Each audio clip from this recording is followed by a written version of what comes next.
And what's OED again?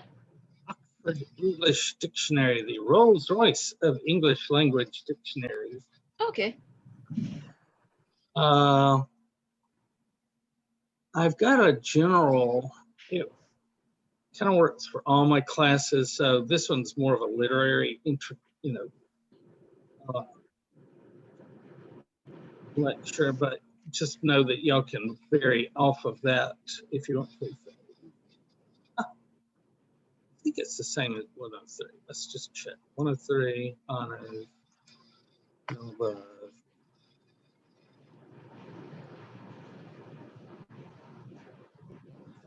Materials, including grading. But also remember that for your class, I have collected a bunch of sources besides what are through our library. Classics links, see that there? And go down past all the Latin and Greek. Oh, here. No, that's Latin grammar. I really need to split these apart. So many people have crossed these. Oh, here we go. Classics general. So all this stuff through here. Some of it has ceased to exist. Some of it is moved, and you can find it if you search for it.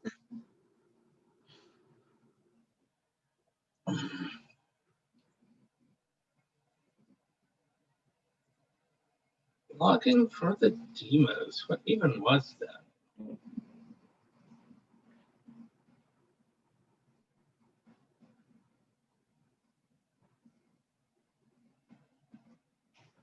I think the whole thing has changed. Maybe I don't know why I put that. No,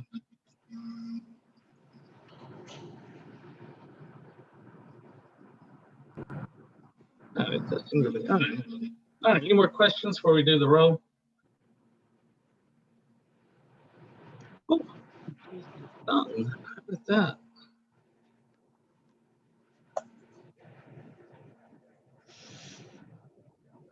Let's see. It's the 13th. Guys, we are halfway through. Oh, that's not saved. When we get to it. Atoms. That's the atoms. Seconds here.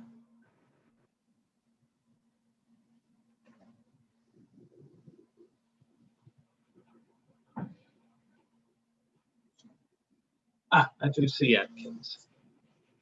Why is not on my screen? Oh, there. Okay. Cox. I see Cox is here. Grice. I see Grice. Huggins. Here. Good, thank you. Abigail Johnson. Here. Excellent. And I see Ryland Johnson's here too. Here. Good. Classic. Here. All right. Bronco. Hello. Bronco, I see. Sanchez. Here. Okay, good. Buckley. Oh, I see Chuckley. Solzer. Here. Good. Touchstone. Here. Towers. Here. All right, great. And Windrock. Here. All right. Any questions before we plow ahead? I gotta reshare the screen. Figure out how. There we go. Share computer sound. Share. All right, let's get back to our syllabus.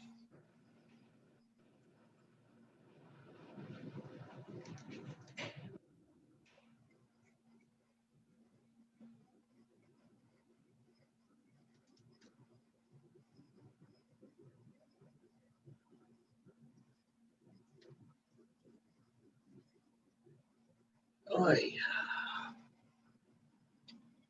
Okay, Aeschylus, Tuesday. Oh, hold on. I forgot to plug in my computer. Hold on.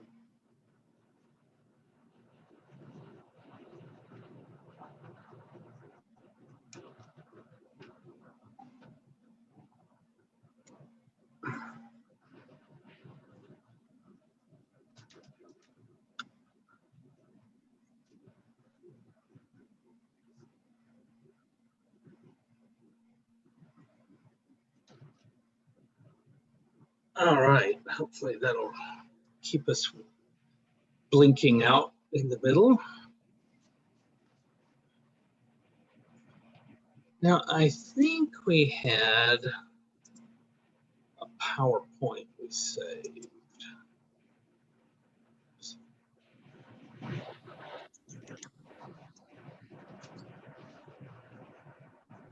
Ah, yes. The Tantalides. All right, so just a reminder, there's a miasma.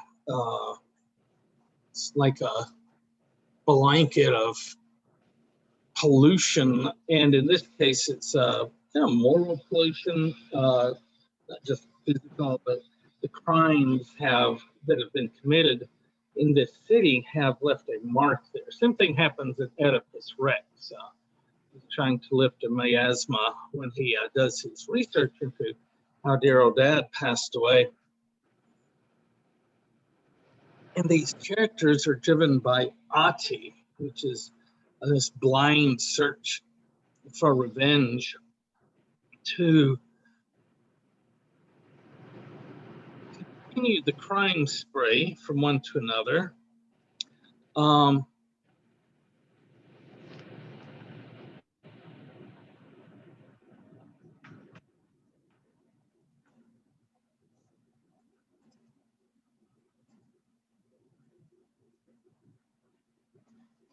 This is the Oikos Tantalides, the household of Tantalus, and his crime is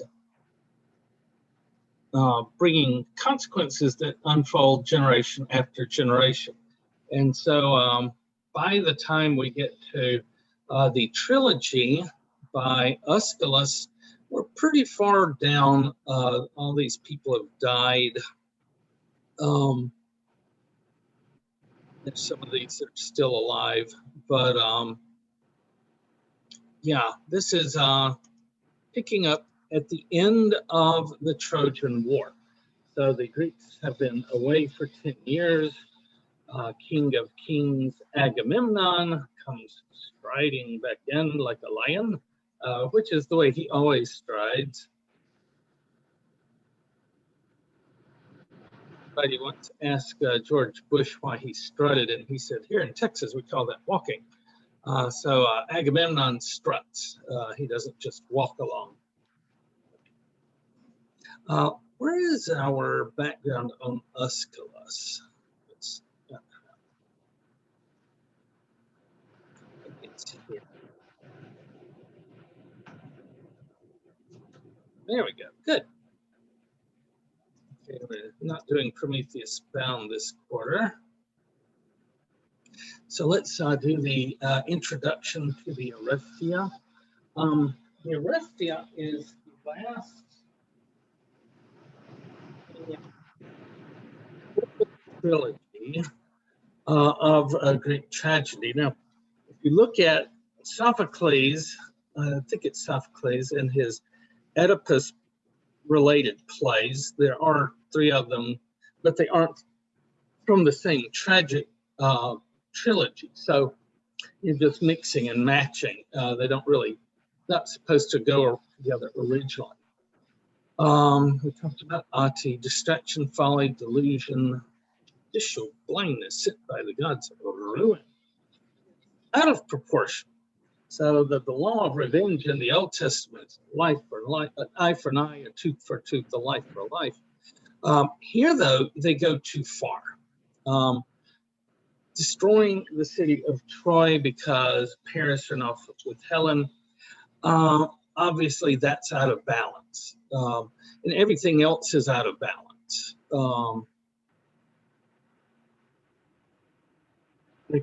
This list is incomplete, but it's showing the cycle of violence. Now, this revenge is always done in the name of Dike. If you look on the top of page 10 here, Dike, delta iota kappa epsilon beta, excuse me. It rhymes with Nike. One thinks that they are exacting justice for what somebody else did. Everybody but Tantalus. He knew he was being an asshole. The rest of these people think that they are getting justice in the only way you could, which is to go out and get justice.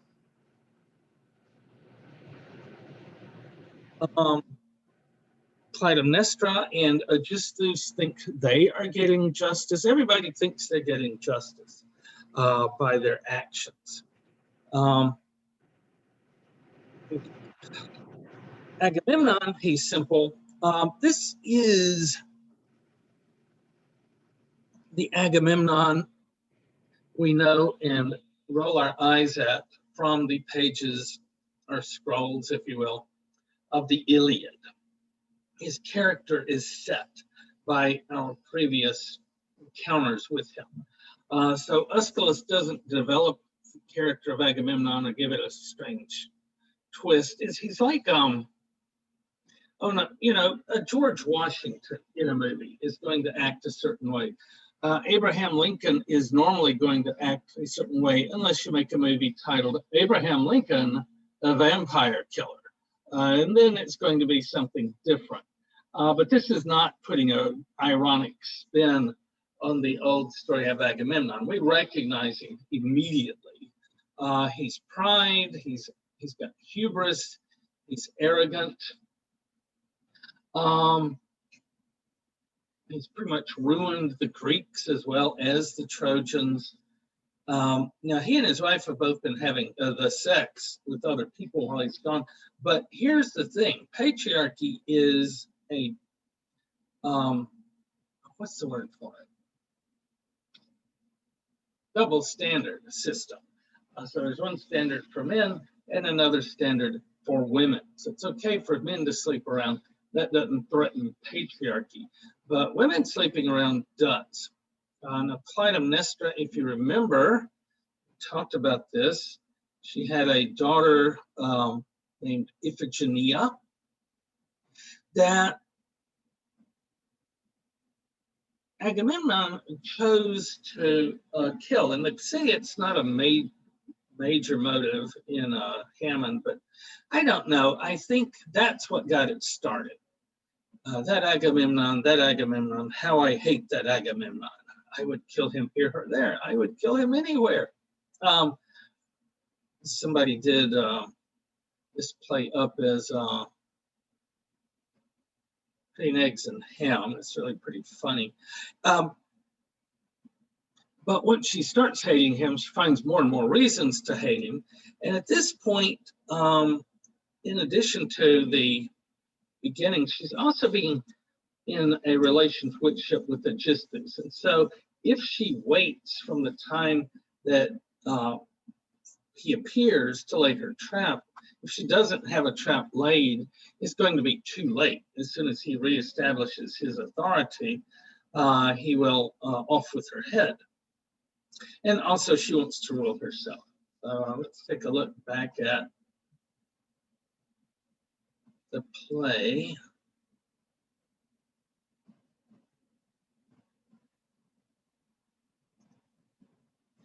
All right, so most of these plays, when we get to Aristotle, we'll talk about the unities. Type those in now.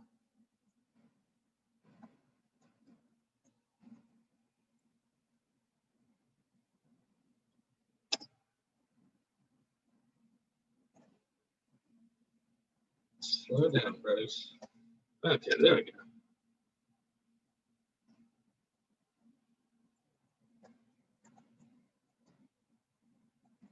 So I can spell Aristotelian, I just can't spell action. Okay, so for Aristotle, each one of these plays in itself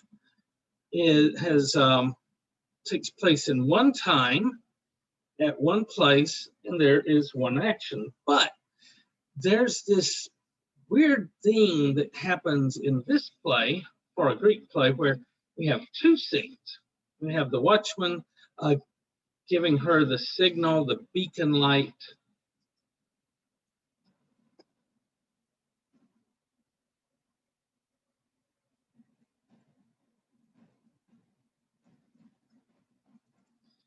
If you've ever seen The Lord of the Rings, they have beacon lights like this.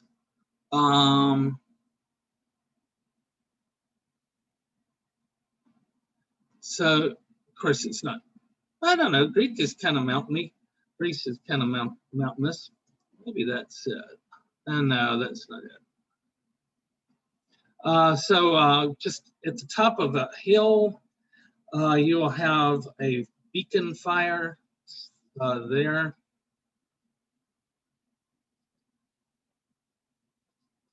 And you're looking at, you're just as far from the previous beacon fire as you can be and still see it. And so when the previous beacon fire goes, you say, oh, I see it. And then you set your beacon on fire. And there's somebody almost out of sight that sets their beacon on fire, which is a fantastically expensive way to carry a message, right? And it's a very simple message. Agamemnon is on his way home. And so she's got to get her, spring her trap. She's got to have it ready. Now, Helen, they say, is the face that launched 1,000 ships. How many ships does Agamemnon get back with? Was it 4 or 1? I think it was 1. It was a very low number because they had a storm hit them on the way back. And this is one of those plot necessities. If he's got 1,000 ships parked outside, waiting for him to come out on the balcony and wave and give them a speech, would Clytemnestra be able to get away with her plan? No. No, obviously. So just by way of necessity, these ships get scattered. They make their way home separately. Think of Odysseus, but all of them are just kind of, okay, whatever. I'm just going home. I've gotten my gold and stuff. And so, and also it's been a ruinous war. We might have left with 1,000 ships. We did not make it back with that many. So a lot of the guys he took with him are gone. And a lot of them won't show up in any organized way for a long time. So she's able to spring her trap.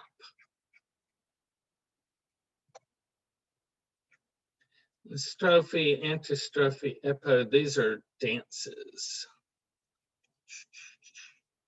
I don't know if we know what these look like. Good grief. All right, so in this case, the chorus is made up of elders of the city. And these were people who were too old to go to war 10 years ago. So that tells us they're really ancient and decrepit. A guy like me at 62, I probably wouldn't be taken at 90. I don't know. I might be like mentor. But I don't. Frankly, they would probably leave me behind. But if they get back and I'm 72, man, I'm really an old geezer at that point. And you can't expect a lot out of me, which is kind of the point. Oh,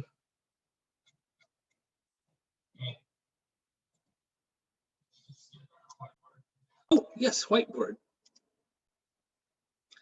All right, how do I do that? Share screen. Here we go. Okay, so I need to draw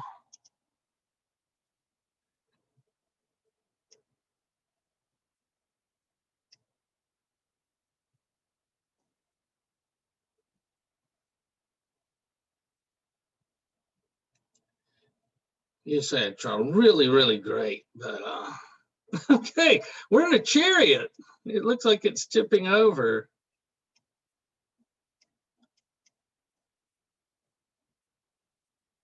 And here comes Agamemnon in his chariot. Is there a way to turn that thing?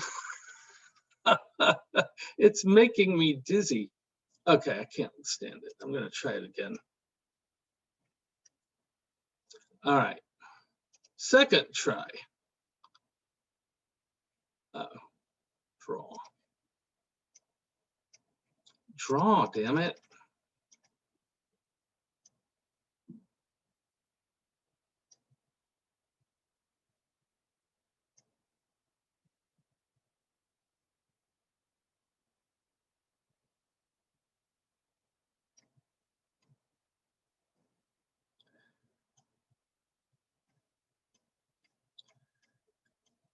Okay, not quite as terrible.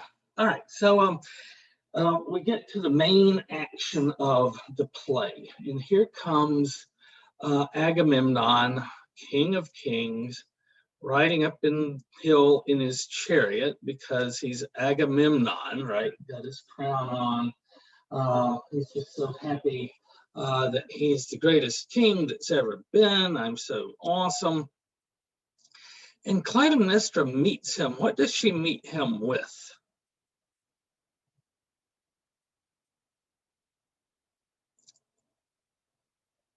Daughter of Leda, watch o'er my home.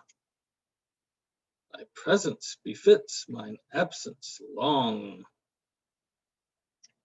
So she rolls out the world's first red carpet, actually purple.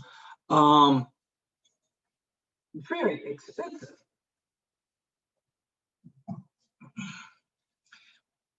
And what's his response to having a red carpet to walk on?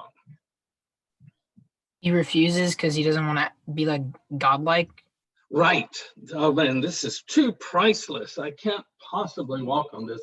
And if we remember, this is the Agamemnon from the Iliad. Is he easy to talk into stuff? Remember when Achilles and the guys are trying to talk him into giving back Chryseis? How'd that go? Yeah, he's very stubborn. Right. And so she knows he's very stubborn. She can't nag him into it directly. Instead, she will use flattery. He is easily flattered because he's not only stubborn and arrogant, he's also very vain. He thinks, oh, I'm a super great. I mean, it took him 10 years, for goodness sake. But he's the best king in history. He's just been the best forever. And so she uses that and says, well, what do you think Priam would do if he had won? Well, Priam would have walked on that carpet, of course. Well, who's the better king, you or Priam? Oh, well, of course, me. Now, what this shows is how easily manipulated he is by his wife. Our guy that we've been contrasting him with is Odysseus, who is smarter, right? And he didn't just blindly rush into a situation. Remember when, which was it, Circe turning the men into pigs? And she figures out he's Odysseus. She says, I want to have sex. And he says, not till you swear a most excellent oath. And so he makes sure that he has the safe sex with her. Not so Agamemnon. He is easily fooled by his wife. And so he walks on in. Oh my. And takes a bath.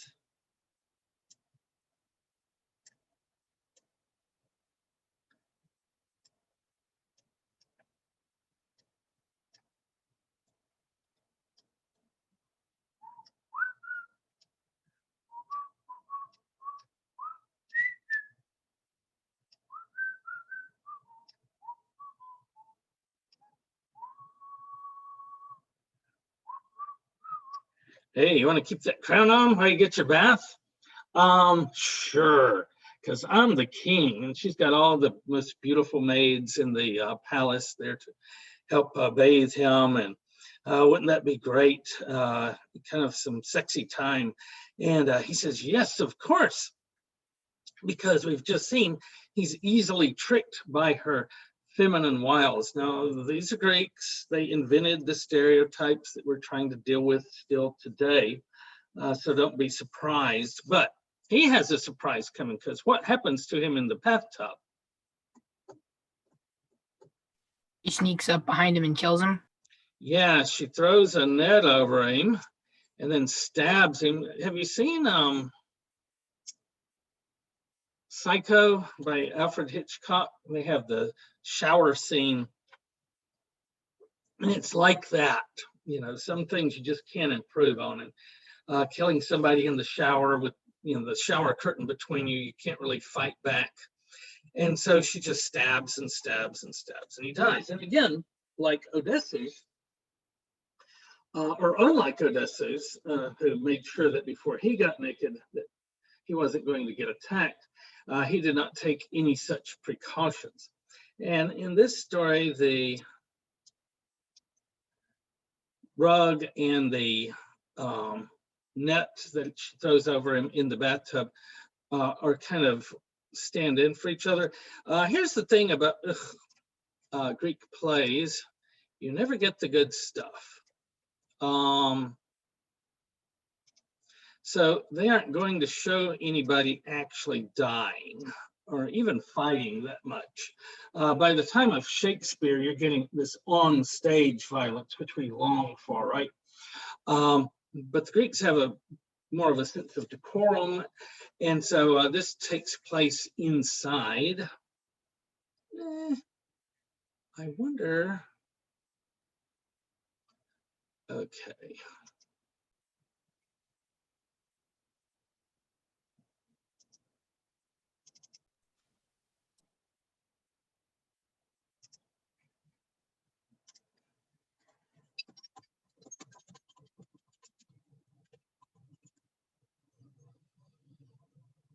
Let's see if that works.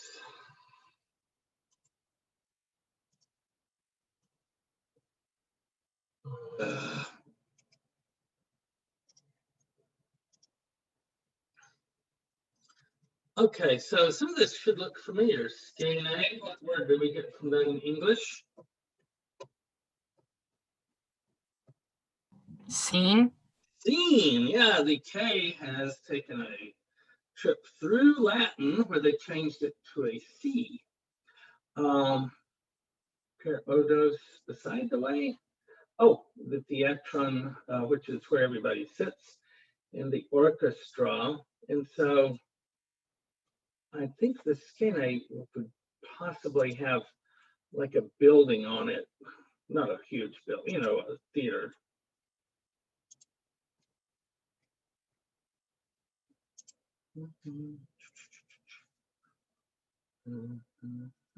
Here we go. Well, some of that is built up, so you could use that. Oh, here we go.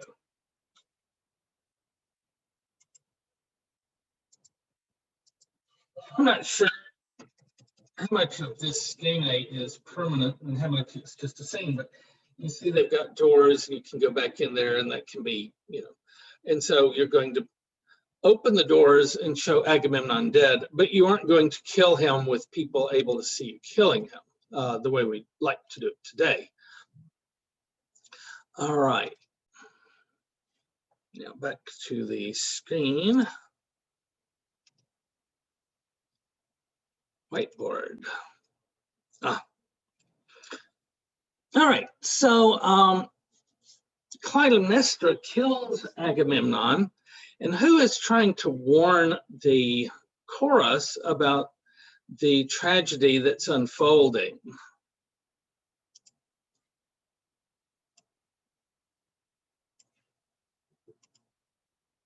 Was it Cassandra? Yes, it was Cassandra. And who is Cassandra? The Princess of Troy? She is a princess. She was also beloved by Apollo, but it ended badly when she refused his blandishments. And so he gave her a special curse. And what is the Cassandra curse?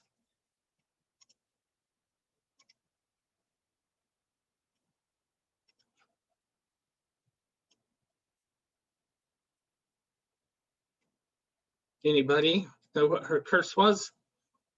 All right, Apollo, among other things, is the god of prophecy. So he gives Cassandra the gift of prophecy so that she never makes a wrong prediction. But there's a catch, and what is that? No one believes her? Right, no one ever believes her, at least not in time. She's like Hans and Franz. Hear me now and listen later. So she's trying to explain to the chorus what's going on. And she's getting, they're starting to figure out exactly what she's talking about in her weird prophetic way. But too late, we hear Agamemnon cry, and the doors open, and he's dead, and it's too late. Now, in the play, who has killed Agamemnon?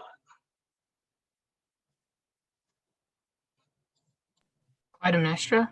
Yes, which is different from in the Odyssey. Remember, in the Odyssey, it was Aeschylus who seduced Clytemnestra and then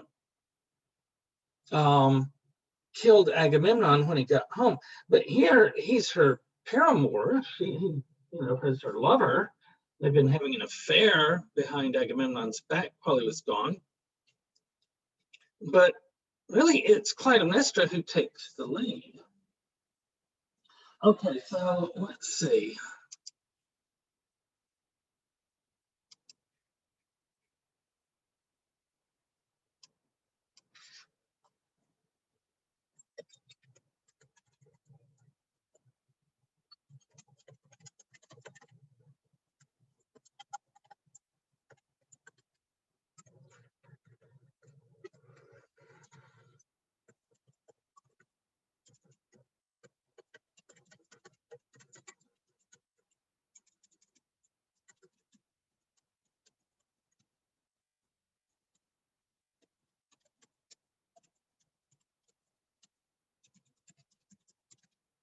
All right, so this is kind of the thumbnail sketch. She's the one, I think there were two of them, in fact, that when the horse showed up said, don't have anything to do with it. And of course, the Greeks didn't listen. I mean, the Trojans didn't listen to her, and Troy fell. How does the play end? Is this the one that at the end cut off?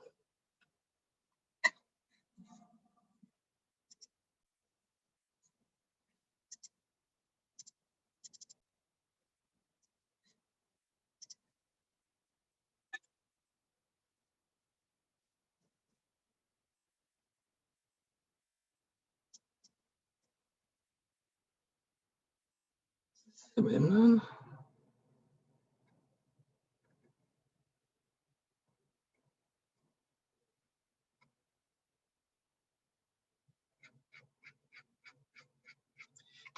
Yeah, this one gets cut off, and I need to find a better text.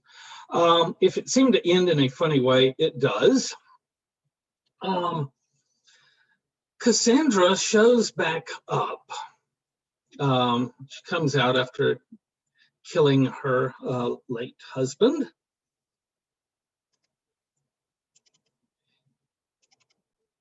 And she says, I'm going to kill you too, Cassandra. Now, we know from the next play, the libation bearers, they're all Trojan women, the other Trojan women that Agamemnon brought back. Oh, I know.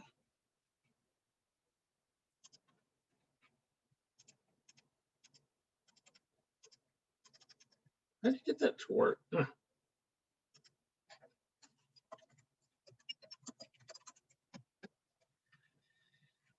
So in addition to being a prophet, she's also a princess.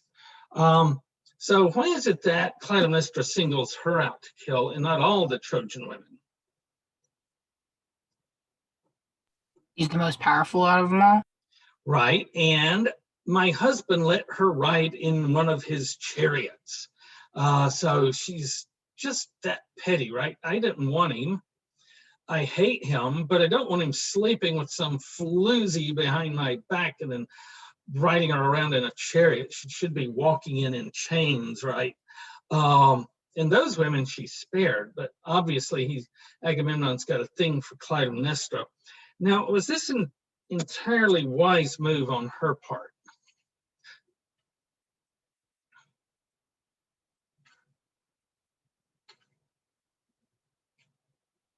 Is it smart to kill a prophet? No. Probably not. Especially one that's sort of been favored. Yeah, and she's also very, if I make myself believer, then I can get an advantage up on my enemies. So not a smart move on Clytemnestra's part. However, I'll have to walk you through also. When the chorus gets really pissed off, almost badly enough to do something about it, Aeschylus is ready to start letting blood flow in the streets, and it's Clytemnestra that holds him back and says, "No, we don't want this to be a bloodbath.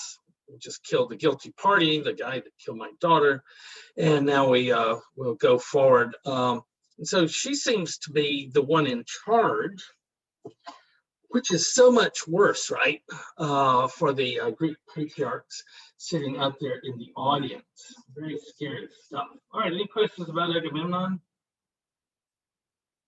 How do we erase? Clear.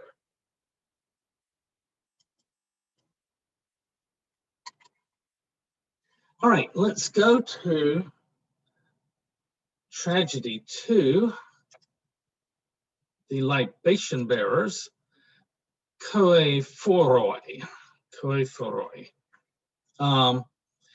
And the libation bearers are the slave women from Troy, and they're bearing libations because a prophecy has somehow made its way through that Orestes is coming back from exile to kill his mother. Now, let's see.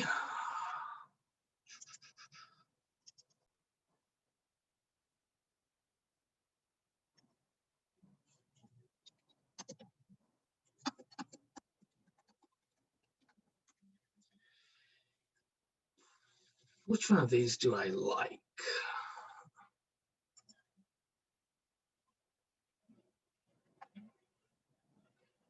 I think it's this one I go with. Oh, wait, does it have cities? No. Okay, that's not it.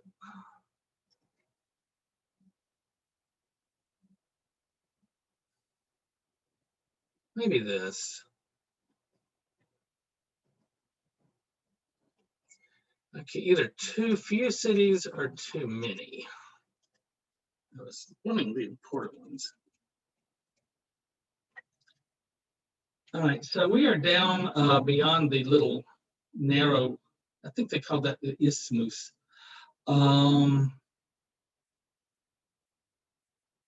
is, oh, here's Argus. Can you all see it? where I'm circling on the map, formerly known as Mycenae. And Clytemnestra has sent her son away. From his perspective, she's abandoning him. She's a deadbeat mom. From her perspective, she's trying to get him away from the miasma. And so she sends him not very far away to Corinth, which rides at the narrow part of the isthmus, so that at some point, I think it's probably the Romans, but it may have been before, they dig a little narrow canal across, which saves you a lot of, taking your ship around. So it makes Corinth a rich city. I mean, even before the thing, people would port their stuff across the land. Okay, so he grows up there. Remember, this took place 10 years after the Trojan War. So let's assume that he was 2 when the war began. That would make him 12 when the war ended. And this is like 9 years after that. It's right before the events of the Odyssey pick up. So 2 plus 10 is 12, plus 9 is 21. And so she's heard a rumor / prophecy that he's on his way back to kill her. And that's why she's sending out these slave women to the grave of Agamemnon to try to appease his angry spirit. And she knows she can't go herself because he hates her so much that it'll just make things worse if she goes. So she sends her minions, these slave women from Troy. All right. So why is Orestes doing this now?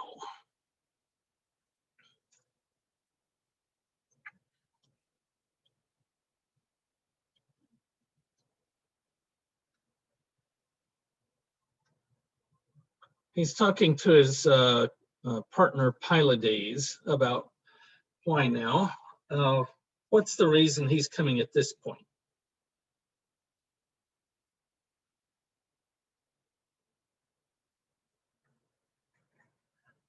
Let's see if we can find out.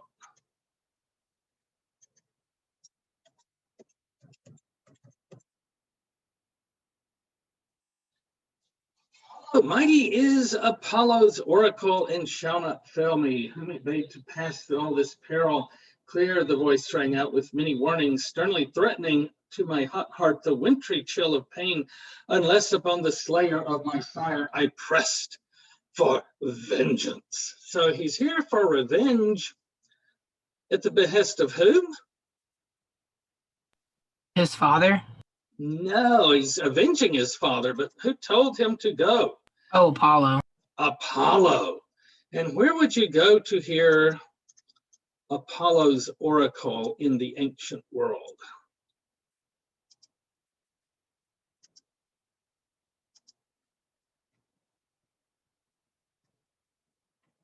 To where his temple is? Yes, and where is Apollo's temple where he gives out prophecies?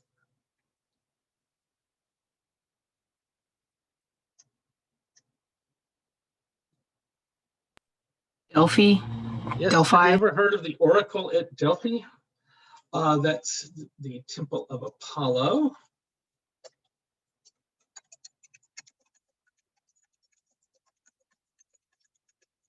So he talks about his massive trip from Corinth to Delphi. Let's see, I think there's a, reconstruction of it. So here's where people, this wasn't just Greeks. Romans came here, people from around the ancient Mediterranean who had heard about the oracle at Delphi would come here to get their prophecies. For example, the first Brutus in Rome, not the one who betrayed Caesar, but his great, however many greats grandfather. And two other guys went to the oracle at Delphi to find out, what to do about Rome. And the Delphi told them the first one to kiss your mother will be the ruler of Rome, in this case, the first consul. And so the three scurry away, and the two guys are hurrying along to get back first to kiss their mother. And Brutus seems to stumble. And what does he do while he stumbles? He kisses the earth, which is his mother. And so he becomes the first consul. And so the oracles at Delphi, the oracles that the Delphi people give, are infamous for their wiggle room. One guy goes to the oracle and says, when king, should I attack my neighbor? And the oracle says, if you do, a great kingdom will fall. Well, the king does, and guess what? It's his kingdom that falls. But this time, it's a very, very clear oracle from Apollo. Does that make us think anything? Oh, here's what it looks like today. Sadly diminished, but still pretty grand.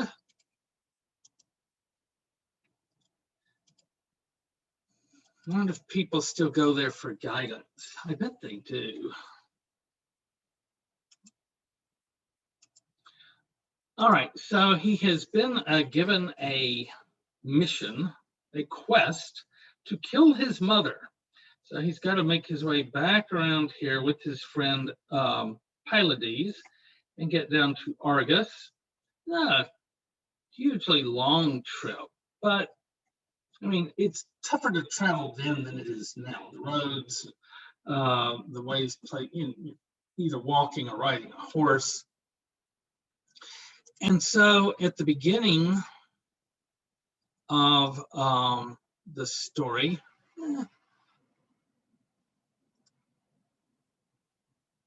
they show up.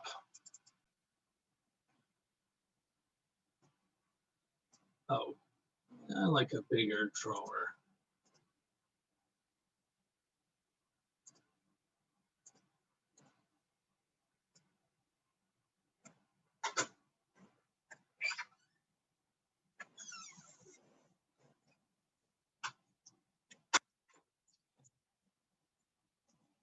So this is my best effort at a castle. I'm not sure why everything leans.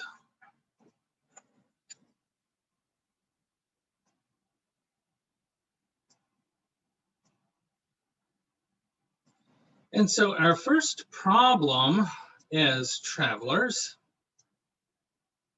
is getting into the castle. So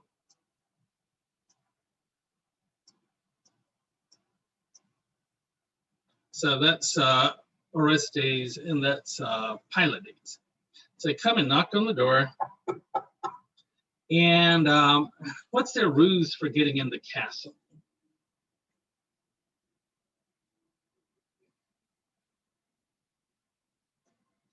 What do they tell Clytemnestra?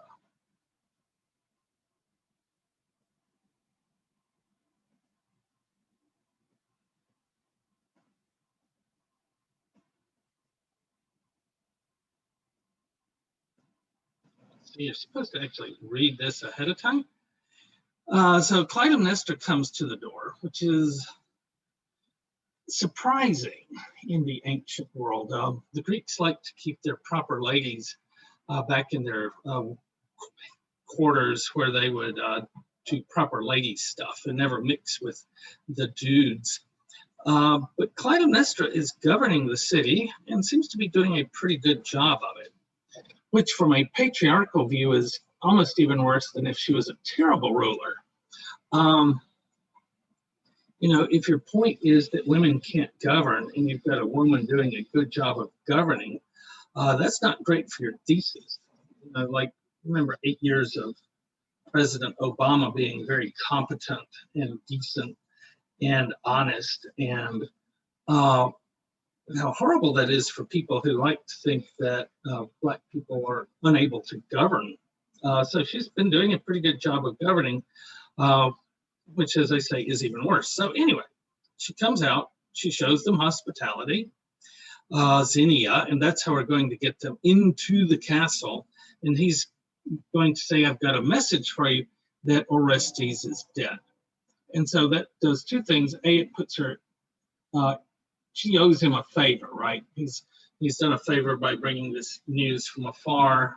And that's how he got messages around random people going in that direction. You would say, tell him this. And also, it makes her relax. She thinks she's okay now. She thinks she won't have to worry about getting killed. And so off into the castle they go.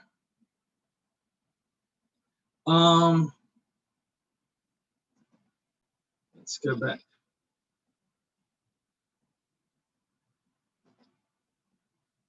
To the other. Now, Orestes has been given a command by a god.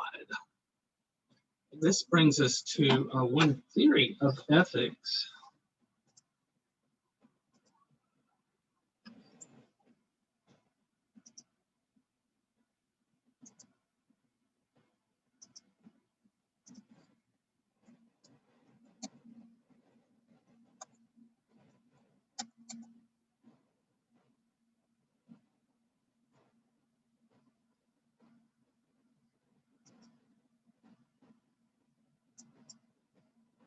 And so the divine command theory of ethics is the idea that the gods command, and it is our job to obey.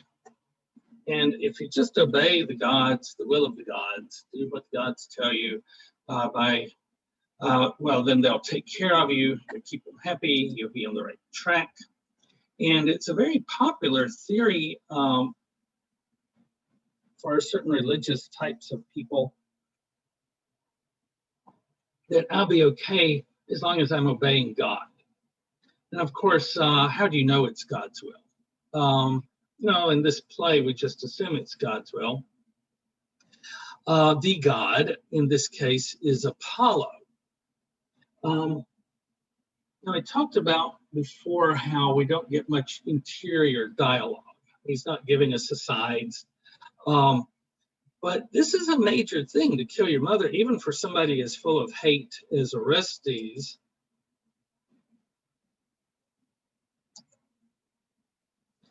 I guess of all the Shakespeare plays, this one is most like Hamlet, because Hamlet is, it was his uncle who killed his father and married his mother, but it's a similar situation, right? And he's given the task of seeking revenge by killing his uncle, but he can't decide what to do. I mean, he dithers and dithers from act after act. This whole to be or not to be. Will I continue doing my quest, or will I just kill myself? Well, what do I even do? Orestes has exactly one line. So Orestes has killed Aeschylus. He rushes in with blood dripping from the sword. Clytemnestra comes in and initially is, whoa, Aeschylus' spouse and champion slain. What, lovest the man? Then in his grave lie down, be in his death, desert him nevermore. Talking like the Raven in Edgar Allan Poe. And so he's getting ready to kill her because she's openly mourning for her dead consort. But now she turns her attention to kind of using her wiles on him. Stay, child, and fear to strike. It's very impious to kill your parents. O son, this breast pillow thine head full oft, while drowsed with sleep, thy toothless mouth drew mother's milk for me. Can I my mother spare? Speak, Pylades.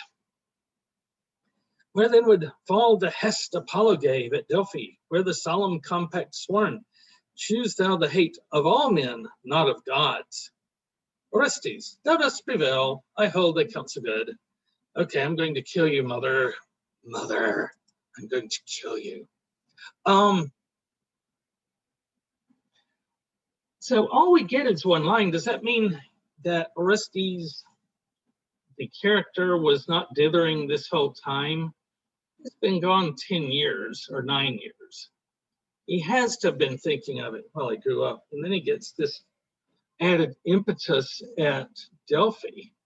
I'm sure it's all he's been thinking about. But in Greek plays, we don't find out what people are thinking about. We find out what they say, or only through what they say. And so, he's a manly man. He's keeping stuff to himself, not speaking up very much. So the dithering is there. It's implied, but it's only brought out that one brief moment. Can you guys hear me? I seem to have frozen. Yes, sir, we can hear you. Okay, so the voice is coming through. That's the main thing. All right, so is the divine command theory of ethics an adequate theory?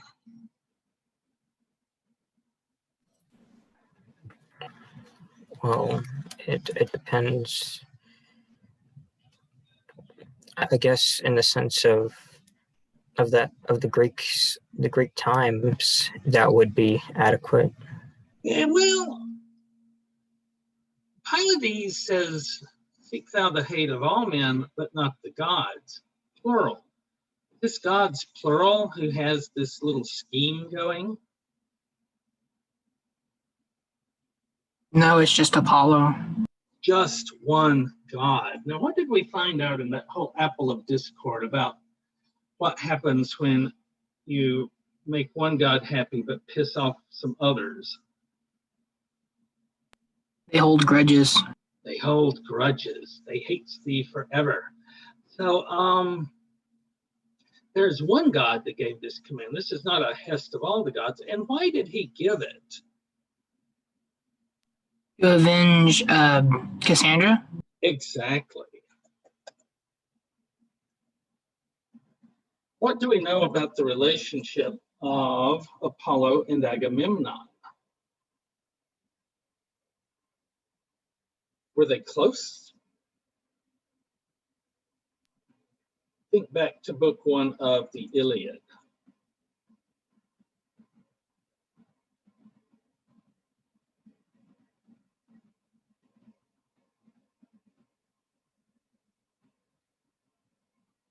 Okay, somebody tell me what's going on in book 1 of the Iliad.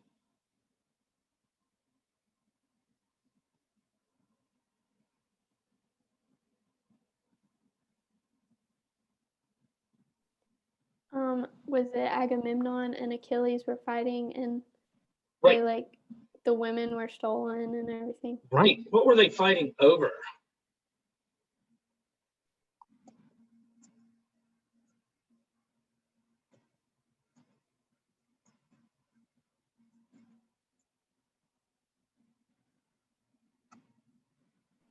Wasn't it like a woman or?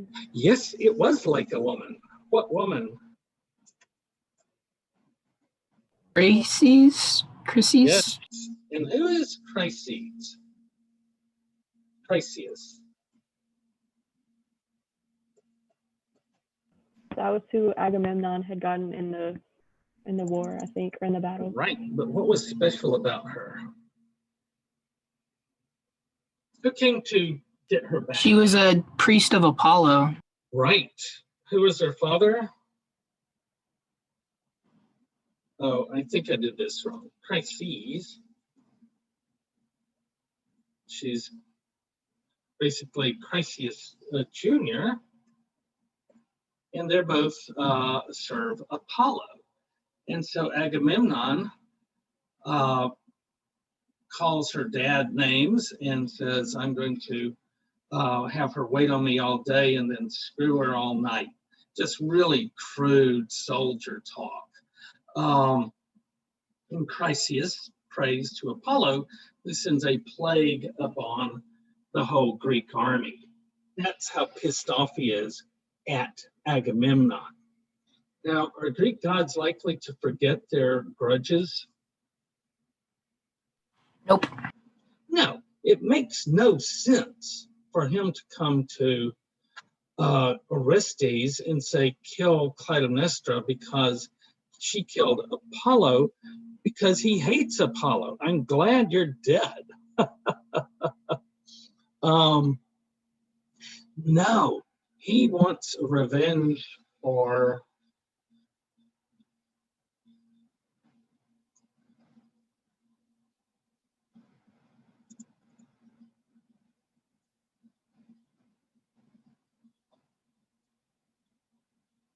Cassandra. So does this look like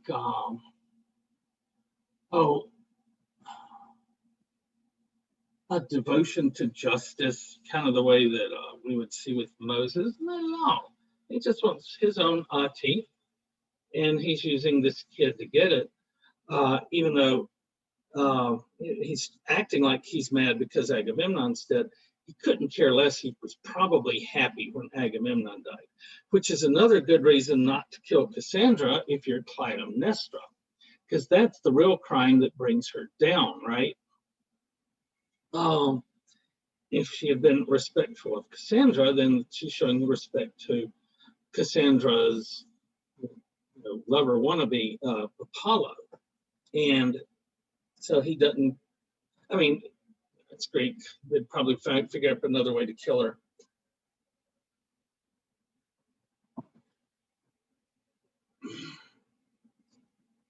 I want revenge.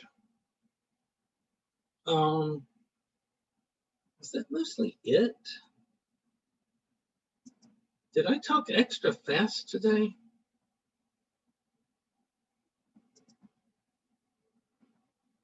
Oh, stupid me.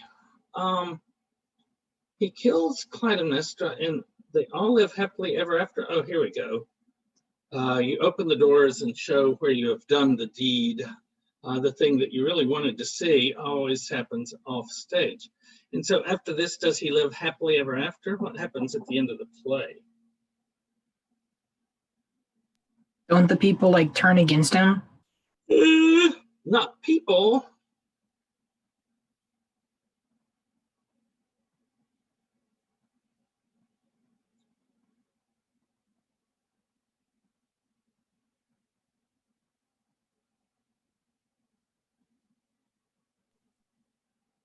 Was it the chorus?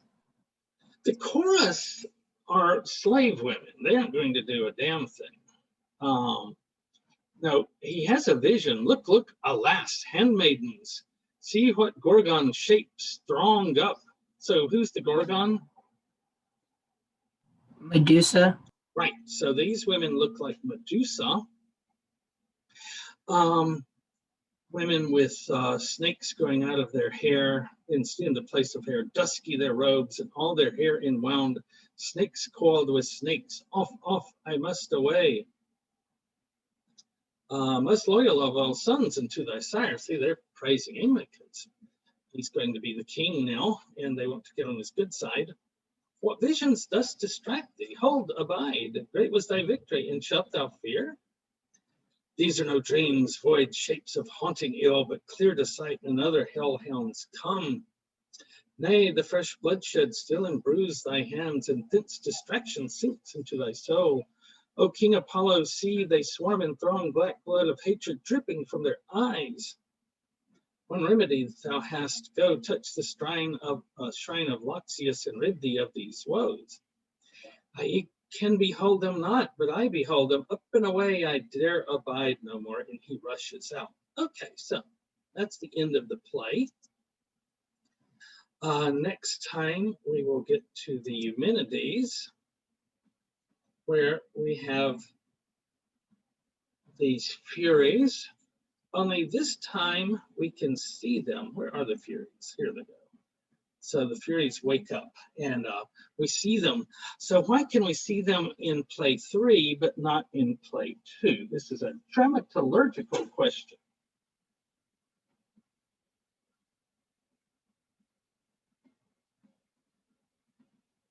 Something happens between play 2 and play 3 that allows us, the audience, to see the Furies.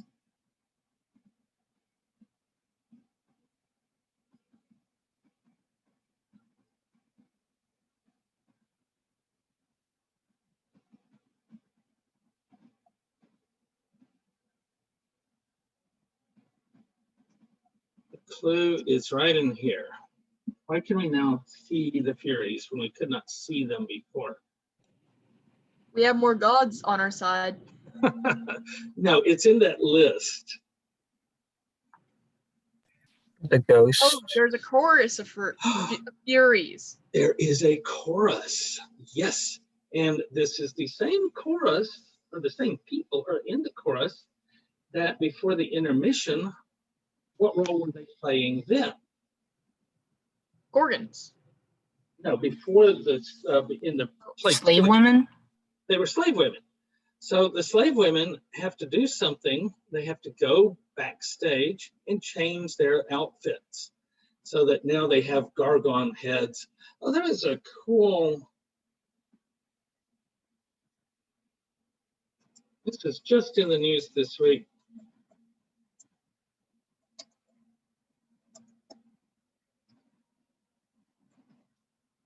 I hope if I can find it. Ah, here we go. This is a brand new statue of Medusa killing Perseus.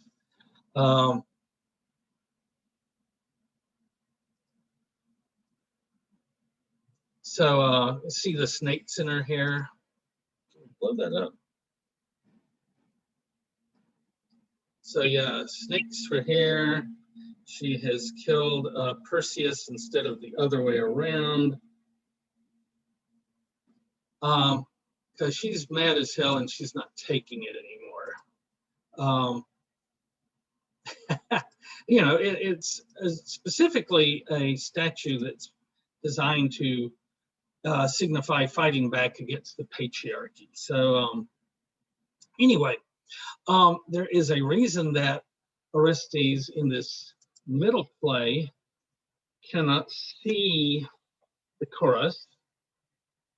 I mean, he can see the chorus, we cannot, because the crap, doggone it, he can see the Furies. We cannot see the Furies because the chorus is not yet in their Fury costume. So they have to put on these frightening masks that they have backstage and come out, you know, and really be scary. And supposedly they were like just terrified the poor Athenians who weren't ready for something like that.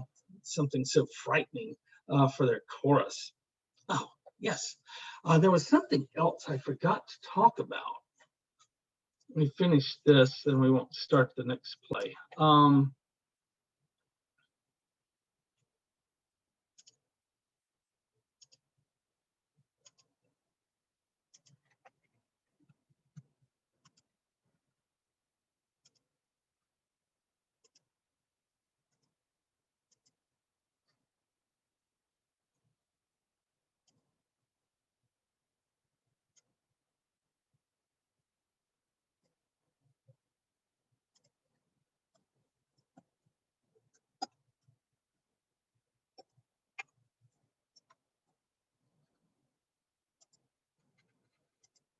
Okay, does anybody remember this word?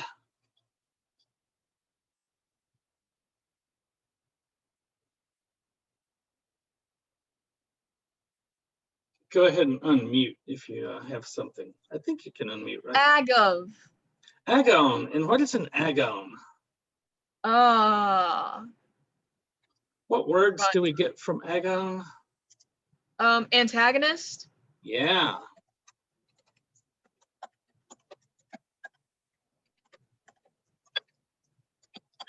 The antagonist and the protagonist are the people who are involved in an agon in this play.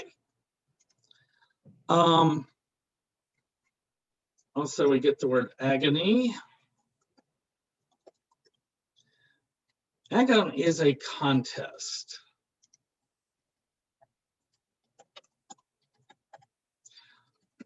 And so the driving force within a play is a contest. That's why you have a protagonist and an antagonist. There used to be this show on Hee Haw, and every week they would have this family sitting on a couch talking about really boring stuff because they lived way out in the country. They, nothing ever happened.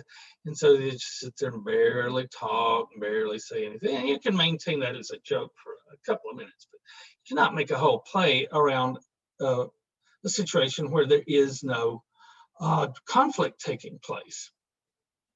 But not only was there conflict within the play, there were conflicts between the guys putting on the plays. So you would have Sophocles and Euripides and Aeschylus during the festival, all putting on their plays.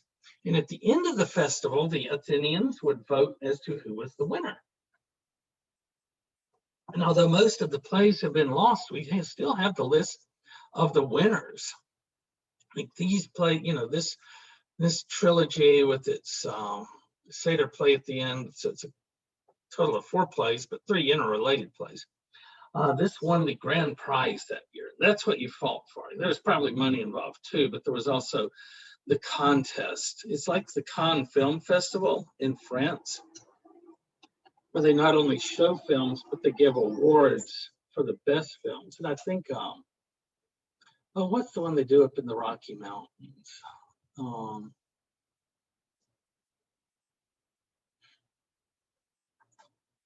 I'm not sure if it has a contest involved. It probably does. People like contests. People like to win.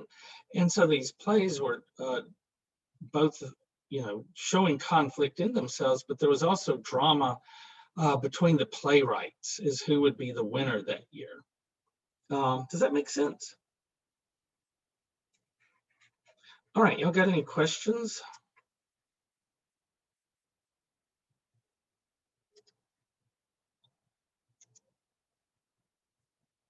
Oh, yes, pre-Socratics. Does anybody have your book with you? Like the big, thick book? Yes. Tell me who some of the pre-Socratics are. First one is Pythagoras. All right, Pythagoras. So, what's he best known for? And what he's Pythagorean writ- theorem. Yeah, he's got his theorem. So Pythagoras was one of these, he saw mysticism in numbers. Who was the other one? Heraclitus. Did he do math? So Pythagoras thought that there was, a deeper truth buried in mathematics. Are you familiar with the Kabbalah at all? Anybody? It's this Jewish mystical tradition that, the Hebrew letters also stand for the Hebrew numbers. And so if you add the D and the V and the D together in David, because it's all like, consonants, right? You come up with 14.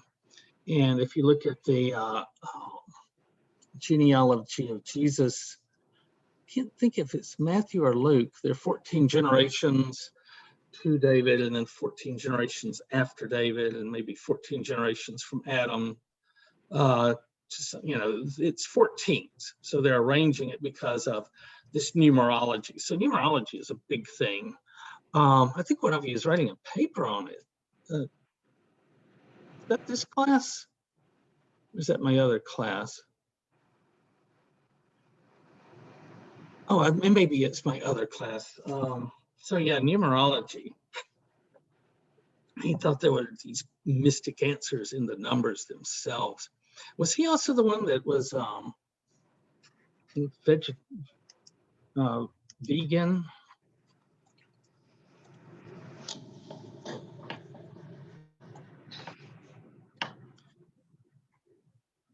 Yes, they were vegetarians because he thought that we would be reincarnated after he died. And so if you eat this goat over here, it could be eating your grandfather who had been reincarnated as the goat. And so that would be like anthropophagy. Do you remember that word? Cannibalism. Cannibalism, that's right. So if you're eating meat, that's really cannibalism. And so he didn't do meat or fish. He was just a vegetarian. It's a very early vegetarian. Okay, so here's the next one. There's I forgot my books the in Ruston. Eleatics. The Eleatics, I think. Oh yeah. I don't remember that much about them. What were they about? Do they have any? A further advance in philosophical discourse took place with the Parmenides. Parmenides. Nature was constantly changing. Oh, Heraclitus.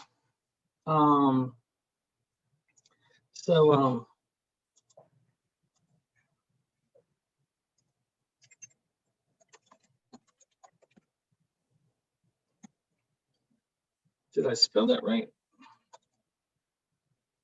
There's Heraclitus. Heraclitus. So yes, Heraclitus believed in what we call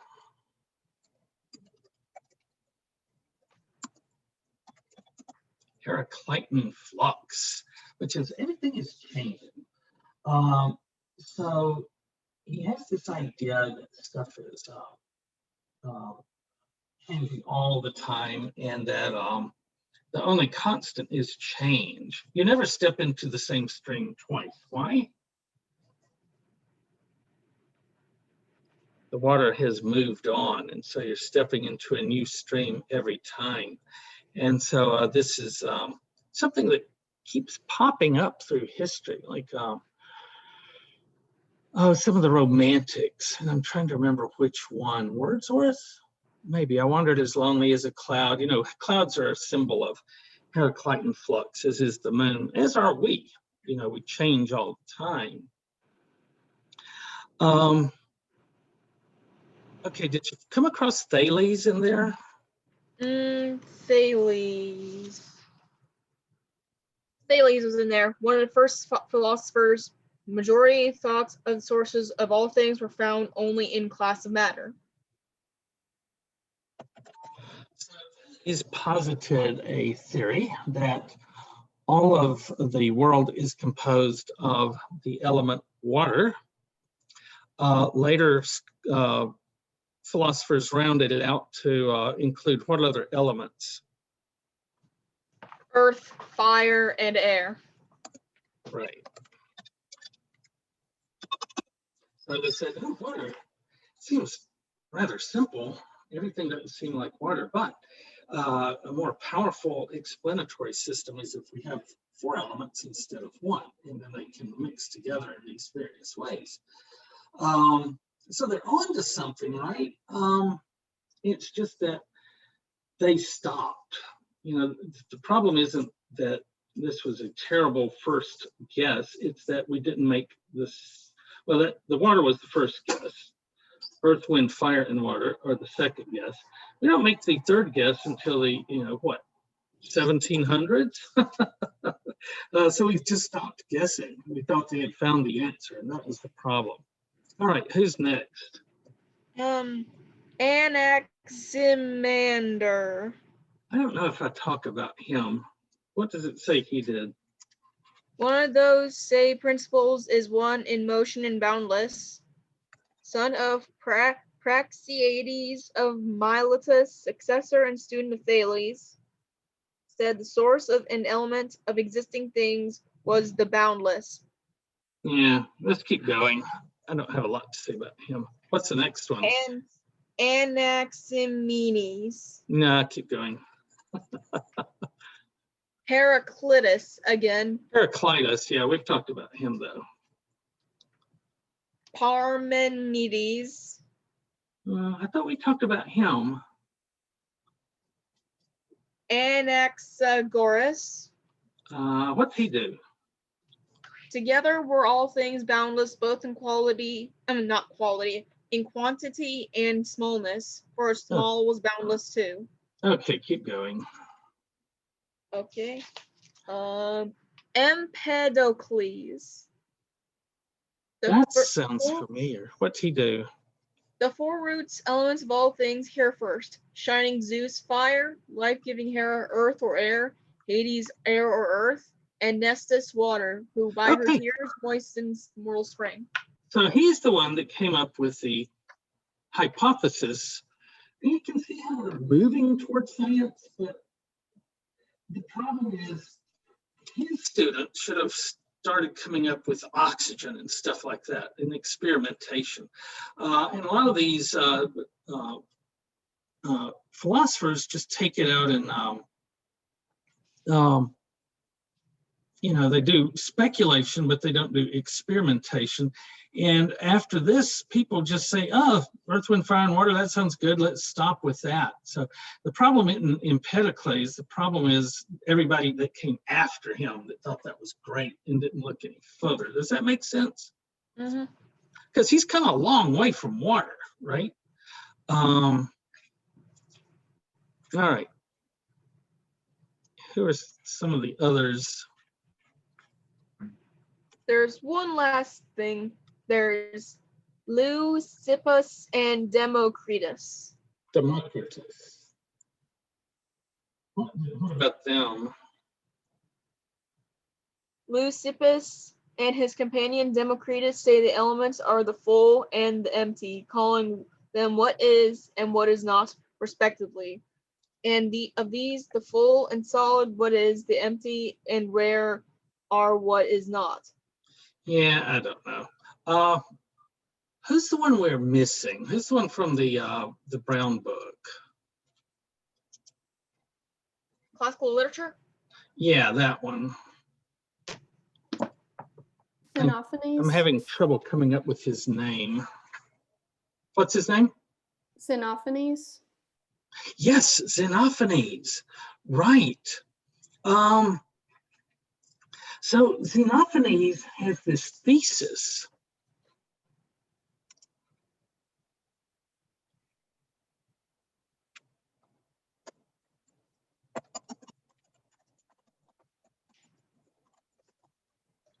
So you remember in the Bible, the theory that humans are created in the image of God? Xenophanes has the theory that we create the gods in our image. So if horses created gods, what would their god look like? A horse. A horse, of course. A Thracian god, what does a Thracian god look like? Red hair and blue eyes. What does an Ethiopian god look like? Dark skin? Dark-skinned, like Ethiopians. We always create the gods in our own image. Have y'all seen pictures of Republican Jesus? What?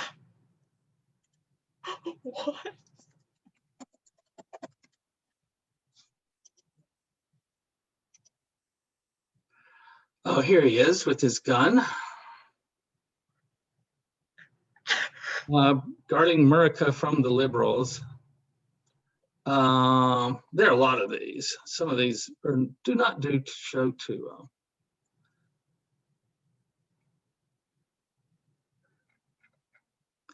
So, right, we create Jesus in our image. He's white. He's got blue eyes. He's, believes in white supremacy. He's some kind of war god.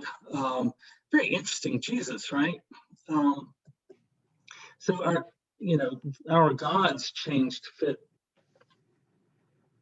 Even if you leave this name the same, Did y'all watch American Gods? It was on one of the, I don't think HBO, maybe Stars.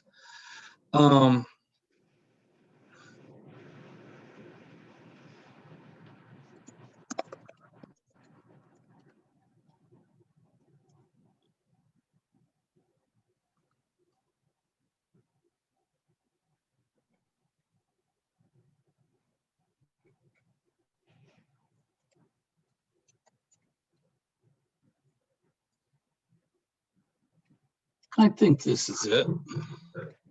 So it's Easter. So they go to Easter's house, and she's having all the Jesuses over. And why are there so many Jesuses? Different interpretations of Jesus. Yes, Boy. everybody has a different Jesus. This is my understanding of Jesus. This is your understanding of Jesus. And so we all have this different Jesus based on how we understand this story. So anyway, the first play by Xenophanes, the first poem, he's complaining about Olympian athletes and why are they treated so well when we really smart people are not. Does that sound at all familiar? Like they get free forever. 20 years ago, we were in school. Yeah, right. Well, 20 years ago, we were redesigning the honors program to be what it more or less is today. It's very similar to what we came up with then because it's worked really well. One of the best things they came up with was when you get to register if you are taking honors classes, and when do you get to register if you're taking an honors class. I hope you know this.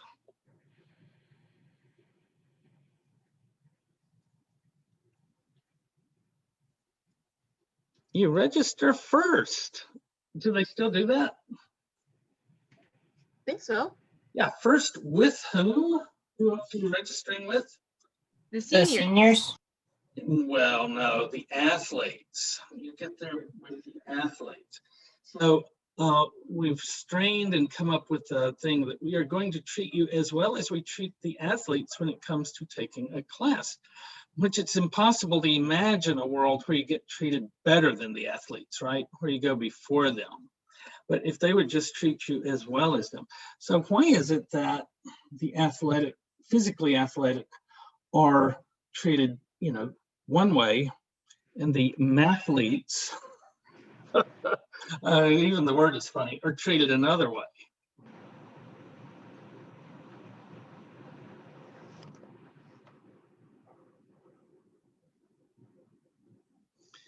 Okay, so brawn is usually favored over brains. Yeah, and why? Because if you have brawn, you're able to physically fight off someone else. Yes, humans are 300,000 years old. For at least 290,000 of those years, we were living in tribes scattered around, right? And your, let's say, ancestor of Terry Bradshaw.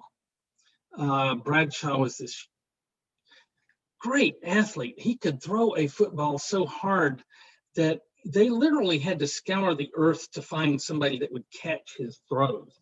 Now, why would you want Terry Bradshaw along on your hunt for a gazelle and not Bruce?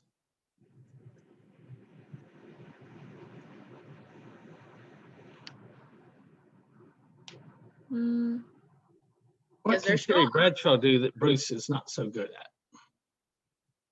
If you can throw a football, what else can you throw? A spear. Ah, yes, a spear. Foop. That gazelle is dead. I am horribly nearsighted. I'm not sure what that is I'm even looking at out there. What do you mean a gazelle? Plus, my shoulder hurts.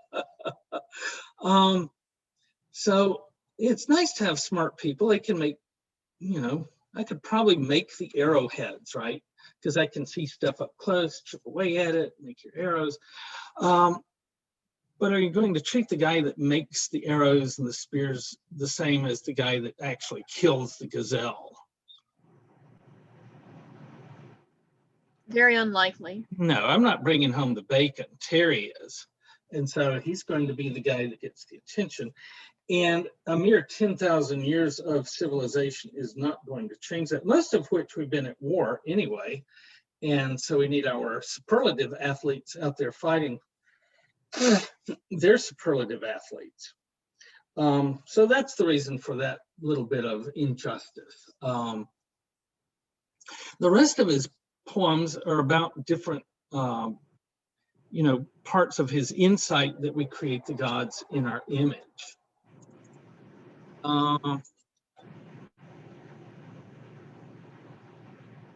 So I think that's about it. Anybody got anything?